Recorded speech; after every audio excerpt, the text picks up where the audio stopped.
It's time for video 4C. In this video, we're going to talk about stretches, shrinks, and reflections. Okay, let's do it. So, in our first example here, we have the absolute value function again. F of x equals absolute value of x. And we're going to do something to it. We're going to multiply by 3 on the outside of the function to create a new function g. So let's start with f. We're taking the absolute value of these numbers. So we've done this before. This is going to be 2, 1, 0, 1, 2. And our absolute value function kind of looks like this. Okay, and if I kind of connect the points a little bit, I get a little bit better graph or a little bit more of the graph. Trying to get the right color there. And so we have part of the graph going this way and part of the graph going that way. So that's part of the absolute value function. Now, to get g, what we're going to do is take the values of f and multiply them by 3. So when we do that, when x is -2, f of x is 2, g of x is 3 times that. It will be 6. When f is 1, g will be 3. When f is 0, 0 times 3 is 0. This will be 3 and this will be 6. So we multiplied all the outputs by 3. Let's see what happens. So at -2, we're at 6. At 1, or -1, we're at 3. I'm plotting these two columns now. And at 0, we're at 0. At 1, we're at 3. And at 2, the value of the function g is 6. Let me connect those. So this half would go up like that. And this half would be like that. So when we multiply all the outputs by 3, we get a vertical stretch by 3, which we knew already. Before, when we vertically stretched the function, we multiplied all the y-coordinates by 3. That's what this is saying. Multiply the outputs, trying to circle that, multiply the outputs by 3. That's a vertical stretch. All right, so let's try this one. Here's f of x, the graph is shown there, and we want a new function g of x, which is 2 times f of x. So that means we're going to take every output of f and multiply it by 2.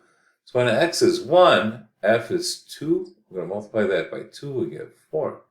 Just multiplying the y-coordinates by 2.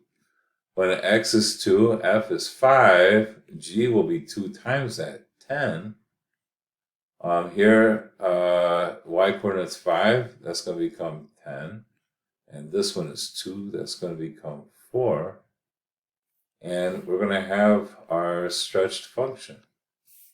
So it looks like this.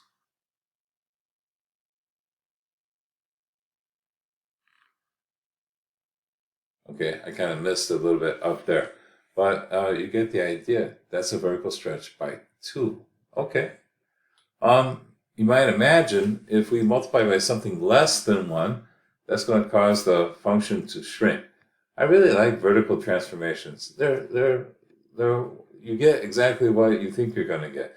You multiply a function by a half, shrinks it. So this time it's the x squared function, and so let's graph the original. -2 squared is 4. -1 squared is 1. This will be 0. This will be 1. This will be 4. So -2, 4. 1, -1, 1. 0, 0, 1, 1, and 2, 4. Kind of looks like this, the old parabola function, the U-shaped graph. All right, so we're going to take all the old outputs and multiply them by a half. All right, so 4 times a half is 2. 1 times a half is 0.5, or a half. 0 times a half is 0. 1 times a half is 0.5 again. And 4 times a half is 2. So at -2, my function's 2. Here it's a half in between. Here it's 0, 1/2, and 2. This is a little hard to see, but our function got vertically shrunk. Okay, so it got compressed vertically. Okay, so one other vertical thing to talk about is a reflection. So this is our new function. We have f of x here, and our new function is minus f of x. Well, that's the same as multiplying it by -1. Maybe you remember this is how we reflect. If we take the y values, which are the outputs, and multiply by -1, it reflects the graph over the x-axis. For instance, here at -4, f is 5. -1 times 5 would be -5. That point is going to drop down here. Let me do this one. The output's 1. If I multiply that by -1, I get a point here. This outpoint is 5. If I multiply that by -1, my graph comes down here. And if I just connect those key points, we have the graph of the reflection. So we know that if we multiply the y-coordinates by -1, it reflects the graph. That's the same as saying the new function is -1 f of x, -1 times the old function. All right, well, time to go horizontal, and those are always a little trickier. First, let's practice something, the notation. So here we have f of x equals x squared, and g of x is defined in terms of f. So if we have a number and we're putting in a g like 6, we got to put it here in for x, divide by 3 and put that into f. So just trying to understand the notation here. So g of 6 would be f of, well, I'm putting 6 in there, 6 divided by 3, which is f of 2, and this function is the square function, so that would be 4. Notice that g of 6 is f of 2. All right, this is f, and this is g. And we see it's been stretched by a factor of 3 horizontally. This x-coordinate is 2. The new x-coordinate is 6. This was a horizontal stretch. All right, let's find this one. G of 15, well, that's equal to f of 15 divided by 3, which should be f of 5, and 5 squared is 25. All right, let's try this one. G of -9, well, that would be f of -9 over 3, and that would be f of -3, and -3 squared is 9. All right, so here we go. We have a graph of f of x here. We want to sketch the graph of g of x, which is f of 1/3 x. So let's do what we were doing in the last example. I'm going to find g of 6. All right, that would be f of 1/3 times 6, which is f of 2, which is right here.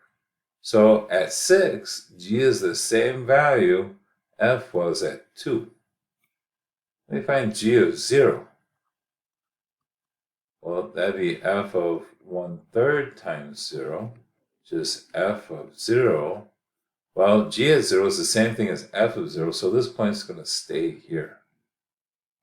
All right, let me find one more. G of -6 is f of 1/3 times -6, which is f of -2. So at -6, g is the same thing f was at -2. So at -6, g is the same thing f was here.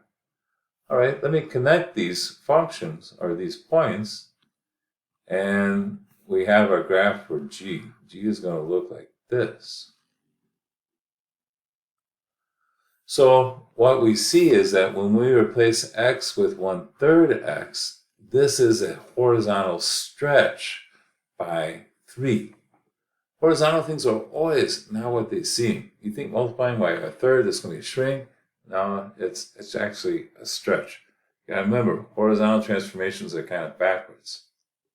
So on this one, we have f of 2x. We'd think, oh, this horizontal because it's on the inside. We're multiplying by 2, it's going to be a stretch. It's not. This is a shrink by 1/2. So we're going to divide all the x-coordinates by 2 or multiply all the x-coordinates by 1/2. So the x-coordinate here is 8. Half of that is 4. That point's moving there. The x-coordinate of this point is 4. Half of that is 2. X-coordinate of this point is 0. Half of that's 0, so it's not going to move. And if we connect these, we get our new function. It got shrunk by 1/2 horizontally. All right. Last thing I want to talk about here is this one, f of minus x. That's another way of thinking of this. G of x equals f of minus x, which is the same as minus 1x. So it means that we're going to multiply the input by -1 and then put it into f. All right. So for this one, g of -1 would be f of minus the -1, which is plus 1.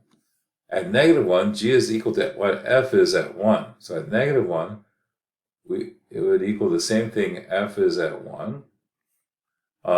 G of -2 will be f of minus 1 times -2 is positive 2.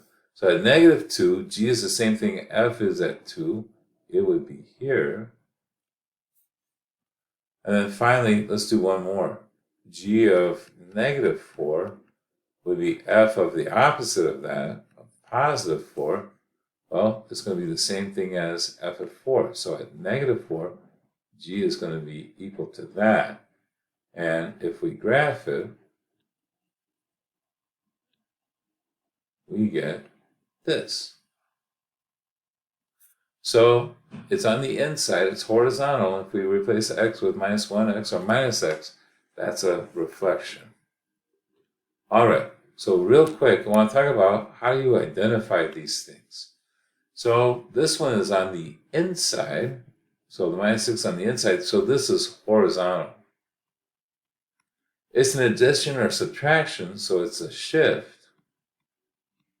It's horizontal, so we know this is backwards. It's a shift to the right by 6. Right, and this one, the +2 is on the outside. This is vertical. It's an addition or subtraction. We know that that's going to be a shift.